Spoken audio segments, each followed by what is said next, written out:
আজ আমি আপনাদের একদম অনুষ্ঠান বাড়ি মতো রুই মাছের কালিয়া বানিয়ে দেখাবো। রুই মাছের কালিয়া বানানোর জন্য মাছটাকে ম্যারিনেট করে নেব নুন আর লেবু দিয়ে। তেল ভালোভাবে গরম হয়ে গেলে মাছগুলোকে বেশ হাই ফ্লেমে সুন্দর করে লাল লাল করে ভেজে নেব।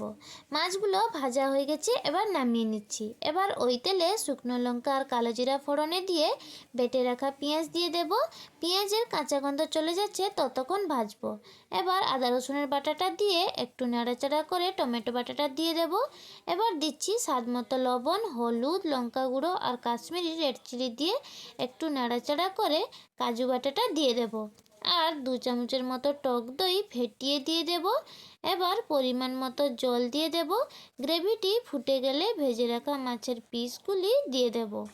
সব শেষে গরম মশলা আর ধনেপাতা দিয়ে নামিয়ে নেব। তোমরাও ট্রাই করে দেখো, ভীষণ ভালো লাগবে। টাটা।